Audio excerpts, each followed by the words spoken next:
아닥사스다 왕이 칙령을 내리다.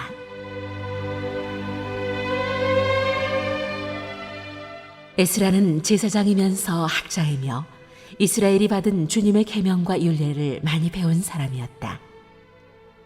다음은 아닥사스다 왕이 에스라에게 보낸 칙령을 옮겨 적은 것이다.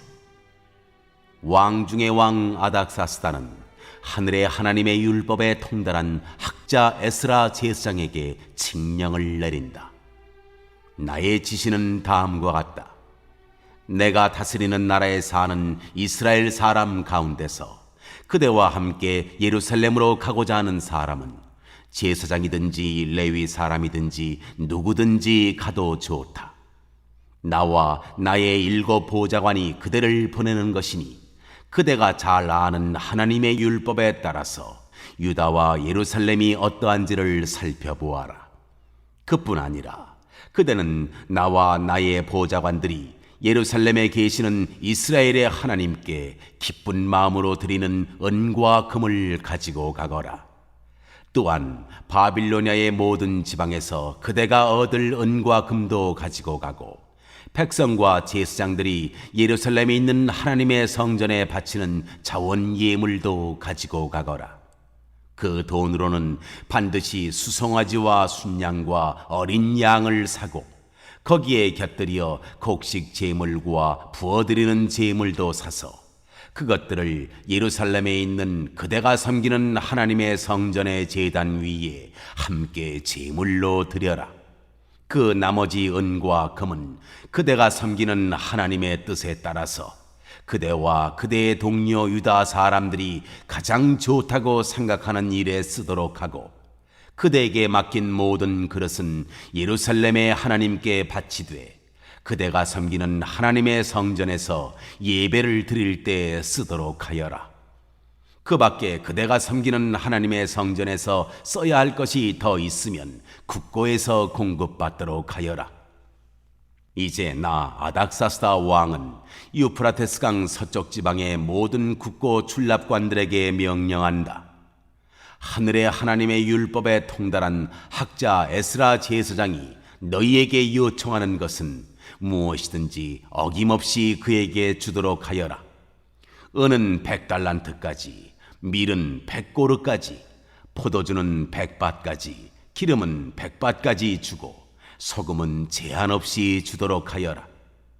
하늘의 하나님의 성전에 관하여 하늘의 하나님이 규정하신 것은 하나도 어기지 말고 그대로 지켜라. 나와 내 자손이 다스릴 나라에 하나님의 분노가 내리도록 그대로 둘 수는 없기 때문이다. 그대들은 또한 제사장들이나 레위 사람들이나 노래하는 사람들이나 성전 문지기들이나 성전 막일꾼들이나 성전에서 일하는 다른 일꾼들에게 조공이나 세금이나 관세를 물려서는 안 된다. 또 그대 에스라는 그대가 섬기는 하나님이 그대에게 주신 지혜를 따라 그대가 섬기는 하나님의 율법을 잘 아는 사람들 가운데서 법관들과 판사들을 뽑아 세워 유프라테스 강 서쪽에 있는 모든 백성의 재판을 맡아보게 하여라. 율법을 잘 알지 못하는 사람들은 그대들이 가르쳐라. 하나님의 율법과 왕의 명령대로 따르지 아니하는 자는 반드시 죽이거나 귀양을 보내거나 재산을 빼앗거나 옥에 가두거나 하여 엄하게 다스려라.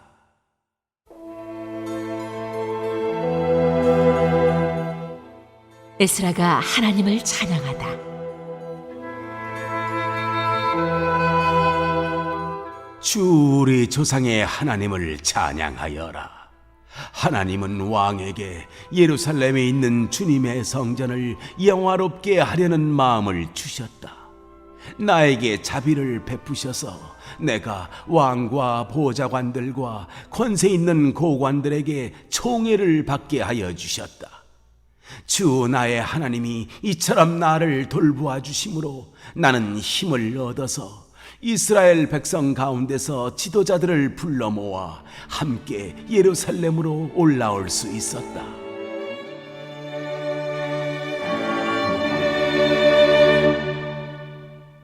네, 오늘은 4월 10일 토요일 새벽입니다.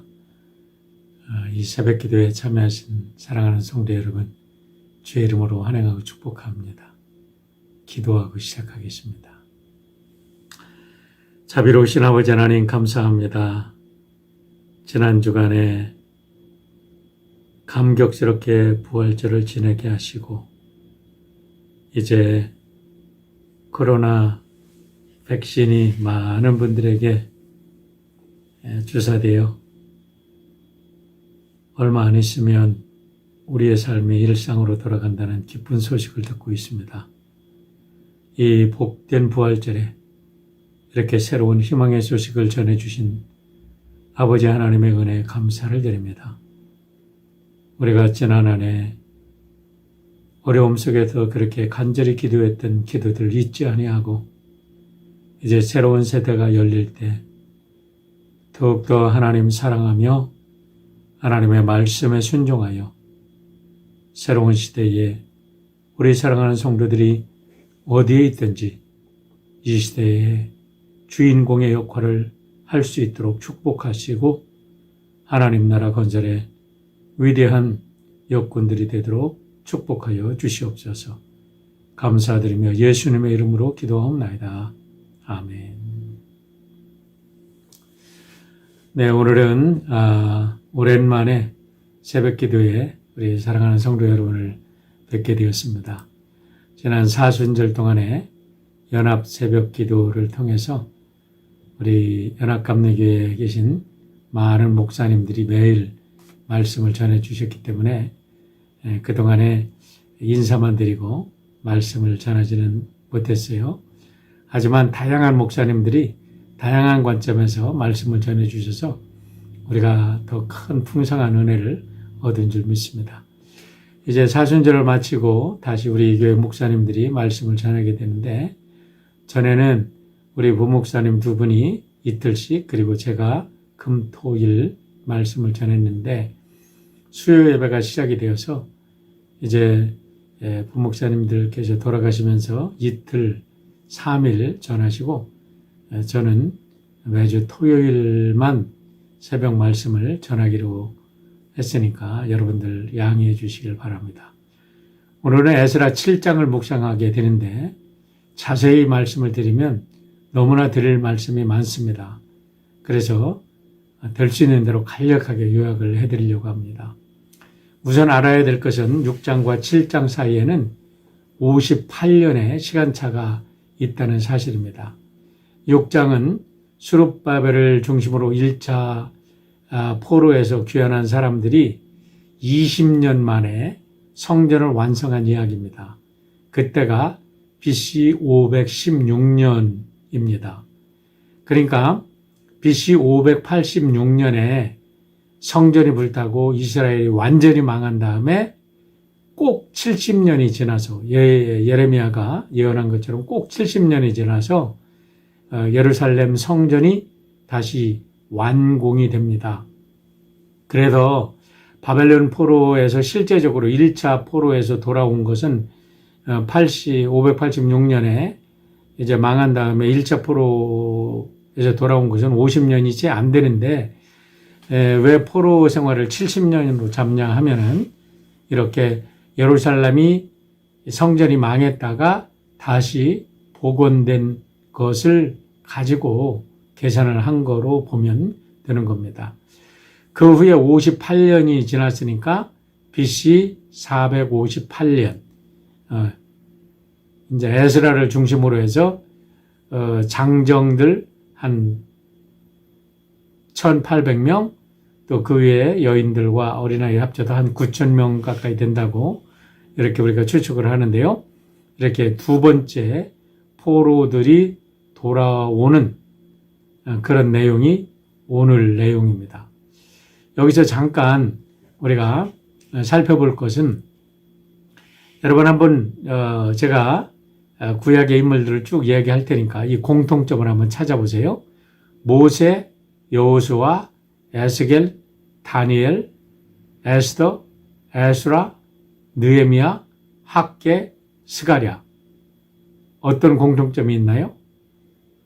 놀라운 공통점이 하나 있는데 이들은 모두가 이스라엘 백성들이 이민자의 삶, 더 심하게 말하면 타국으로 끌려가서 노예 생활을 할 때 그 노예인 부모들 밑에서 태어나서 한 시대에 위대한 인물들로 이렇게 민족의 희망뿐만 아니라 세계사에 우뚝 선 인물들로 양육된 사람들이라는 거예요. 지도자들이라는 거예요. 그 중에서 에스더, 에스라, 느헤미야, 학개, 스가랴는 특별히 연관이 깊은 사람들인데 왜냐하면 에스더는 아헤수에로 왕, 우리가 말하는 크셀크세스의 부인이었죠. 그리고 그의 아들이 오늘 본문에 나오는 아헤수에로, 아버지 이름을 따서 아헤수에로로 불리기도 하고 오늘 본문에 나오는 아닥사스다 왕인데 그러니까 그 왕의 아들 때에 에스라와 느헤미야가 왕으로부터 특별히 총애를 받고 아주 전폭적인 지지를 받았던 이런 인물이라는 거예요. 바벨론에 얼마나 많은 뛰어난 인물들이 많았겠어요? 그리고 바벨론이 얼마나 대단한 제국이었습니까? 그럼에도 불구하고 물론 이제 바벨론이 페르시아에 의해서 멸망하고 페르시아가 등장한 후에 이야기지만 어쨌든 굉장한 제국이었는데 그 중에서도 이렇게 이 아닥사스다라는 것은 대왕이라는 뜻인데 이 대왕의 총애를 이스라엘의 포로들, 이 노예 출신들이 받고 있었다는 것은 아주 굉장한 일이죠. 여기서 또 한 가지 우리가 생각해야 될 것은 에스라와 느헤미야는요, 이스라엘이 완전히 멸망할 때가 586년이라고 그랬어요. 그런데 이들이 본국으로 돌아온 때가 언제냐면 바로 이 에스라가 돌아온 거는 586년을 기점으로 해서 128년 후고 느헤미야가 돌아온 것은 141년 후입니다. 그러니까 사실 에스라와 느헤미야는 바벨론 포로로 잡혀간 포로의 후손으로 그곳에서 이방 땅에서 출생해서 이방 땅에서 성장한 4세 혹은 5세의 인물이라는 거예요. 우리가 한 세대를 30년으로 잡잖아요. 그러니까 3, 4, 12 하면 128년이니까 에스라는 이 4세대가 좀 넘죠. 그런데 느헤미야는 3세대로 해서 3, 5, 15 그러니까 141년 만에 돌아오니까 5세대가 조금 안 되는 그런 인물이라는 거죠. 이것은 무엇을 말하냐 하면은 저는 이런 인물들을 생각할 때 늘 말씀을 드리지만 그들을 길러낸 신앙 공동체가 있었다는 거예요. 그러니까 포로로 잡혀갔음에도 불구하고 나라가 망했음에도 불구하고 그들은 신앙을 포기하지 아니하고 항상 자녀들에게 하나님의 말씀을 그 참혹한 세월 속에서 인내하면서 하나님의 말씀을 가르치고 그들을 신앙으로 교육한 참 귀한 전통을 가지고 있었다는 거죠. 이것이 오늘 이민자로 이 땅에 살아가는 우리 모두에게 큰 영광과 도전을 주는 이야기라고 생각합니다. 우리가 이 땅에 살지만 우리의 자손들에게 우리가 계속해서 신앙교육을 하고 하나님의 말씀을 우리가 가르쳐야 할 것입니다. 그럴 때에 세월이 흘러 이제 우리 한인 이민 역사가 몇 세대가 지날 때에 이 땅을 다스리는 위대한 인물들이 우리 한인 이민자들의 후손을 통해서 나오리라고 생각을 합니다. 7장 우리 본문으로 돌아가면요. 1절부터 5절은 에스라엘의 가문을 소개하고 있습니다. 여러분들이 읽는 것은 여러분들이 읽어보세요. 에스라의 가문을 소개하고 있는데 개역 개정에는 이 5절의 마지막에 보면 에스라가 아론의 16대 손이라고 분명히 명시하고 있습니다.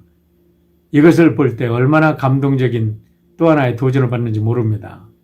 다시 말하면 신앙의 전통과 신앙의 뿌리가 얼마나 중요한가라는 거예요. 여러분, 여러분의 가정이 신앙의 명문가가 되기를 바랍니다. 우리의 신앙이 한 시대로 끝나는 게 아니라 우리의 후손들에게 이렇게 증거되다 보면 그 중에서 위대한 인물들이 신앙의 이 명문가 속에서 태어나게 된다는 것을 우리가 알게 되는 거죠. 바로 교회는 이와 같이 신앙의 명문가들을 탄생할 수 있도록 우리의 가정을 지키고 우리의 자녀들을 가르치고 우리 자녀들을 서포트하는 기관이 바로 교회의 존재, 의미고 교회의 큰 사명이며 역할이라고 생각을 합니다. 6절과 10절과 11절에 보면 에스라가 어떤 인물인가가 나옵니다. 그런데 이 성경을 읽기만 해도 우리는 큰 감동과 도전을 받습니다. 6절을 제가 읽어드리겠습니다. 이 에스라가 바벨론에서 올라왔으니 그는 이스라엘의 하나님 여호와께서 주신 모세의 율법에 익숙한 학자로서 그의 하나님 여호와의 도우심을 입음으로 왕에게 구하는 것은 다 받은 자이더니 라고 말합니다. 세 가지로 요약합니다. 하나님의 율법에 능통했던 사람이라는 거예요. 두 번째는 하나님의 다함이 없는 사랑과 축복을 받은 사람이라는 겁니다. 세 번째는 이방 왕의 아닥사스다 왕이죠. 아닥사스다 왕으로부터 전폭적인 후원과 지지와 신뢰를 받았던 사람이라는 거죠. 여러분 여기서 연관성이 찾아볼 수 있지 않습니까? 하나님의 율법에 정통하고 하나님의 사랑을 받으면 우리가 세상에서도 으뜸 가는 인물, 세상에도 큰 영향력을 끼치는 그런 지도자가 될 수 있다는 것을 우리 6절은 우리들에게 보여주고 있습니다. 10절과 11절의 말씀을 보세요. 에스라가 여호와의 율법을 연구하여 준행하며 율례와 규례를 이스라엘에게 가르치기로 결심하였더라. 여호와의 계명의 말씀과 이스라엘에게 주신 율례 학자요 학자 겸 제사장인 에스라에게 아닥사스다 왕이 내린 조서의 초본은 아래와 같으니라 라고 말합니다. 자, 여기서 네 가지로 제가 요약을 합니다. 에스라는 어떤 사람이라고요? 여호와의 율법을 열심히 연구하고 준행하며 후세들에게 율법을 가르치기로 결심한 사람이라는 거죠. 두 번째, 포로 상태에 있는 이스라엘 민족에게 율법을 가르친 선생님이었다는 거예요. 세 번째, 민족을 위해 늘 기도하고 깨어 있었던 제사장 역할을 했던 사람이라는 겁니다. 네 번째, 앞에 6절하고 똑같은데요. 아닥사스다 왕이 이스라엘 민족을 재건하라고 모든 것을 지원해 준 사람이 바로 에스라입니다. 그만큼 왕으로부터 신뢰받은 사람이에요.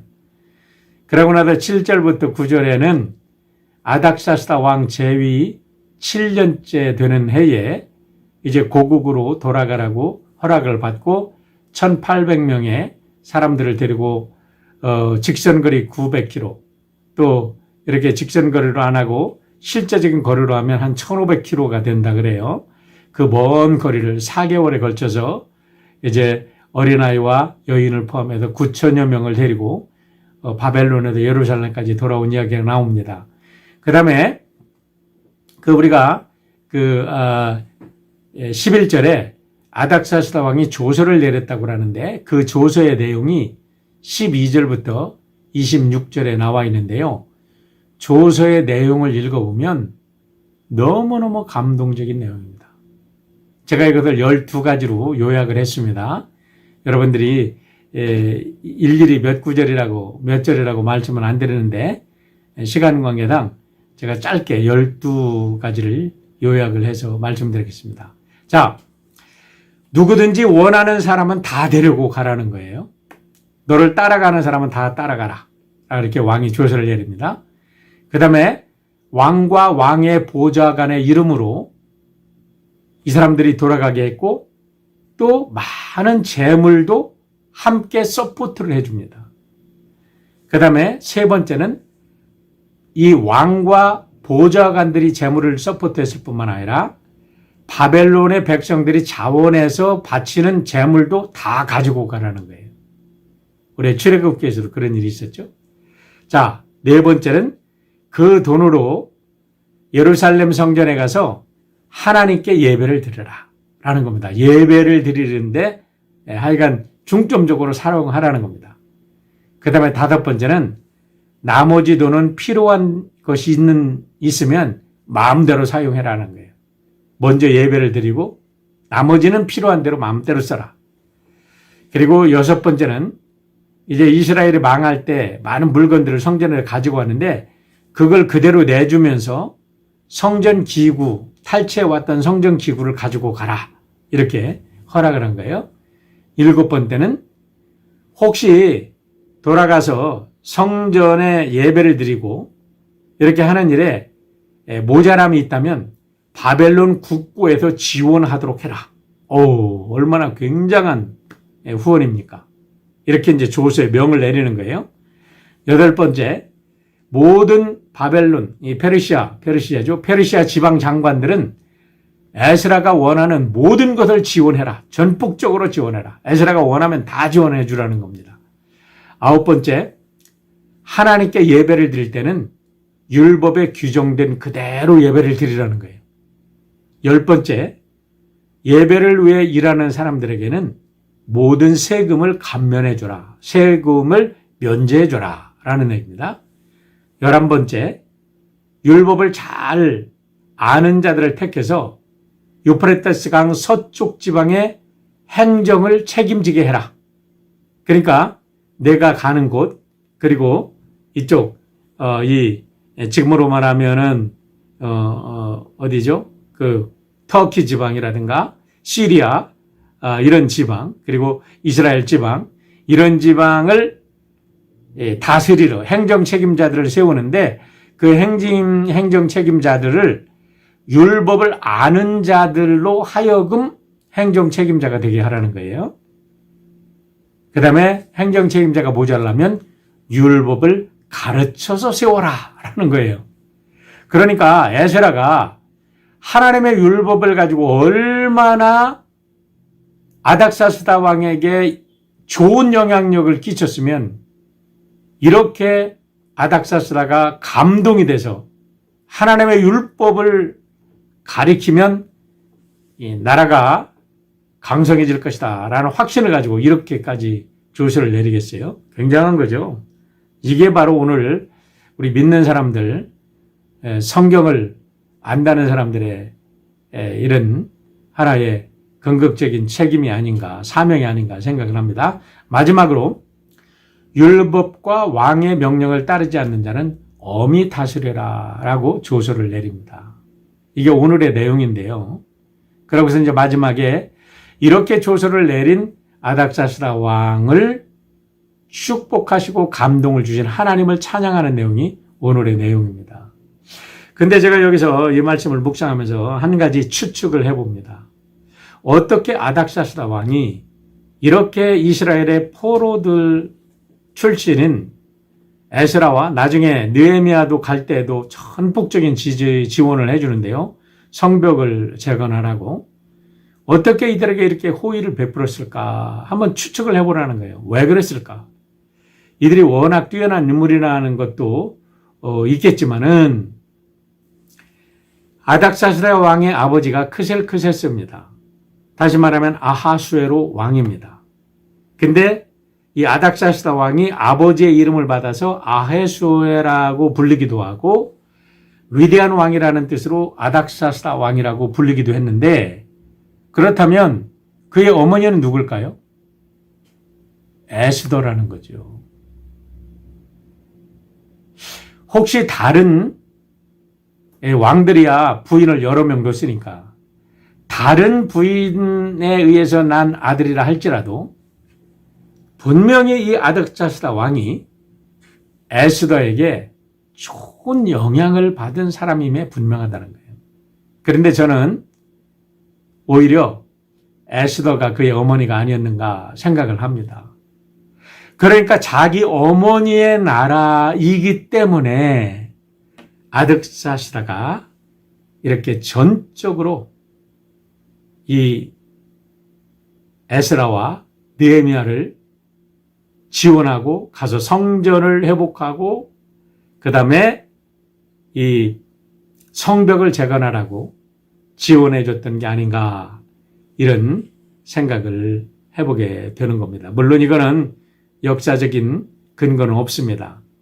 근데 성경을 보고 왕들의 이 기록을 이렇게 볼 때 우리가 그런 추측을 해보는 거예요. 그렇다면 에스더는 이스라엘 민족이 하만에 의해서 몰살당하지 않도록 이렇게 민족을 구원했을 뿐만 아니라 이렇게 이스라엘에 이 초토화됐던 이스라엘을 재건하는 데도 큰 역할을 담당했던 여인이었다는 겁니다.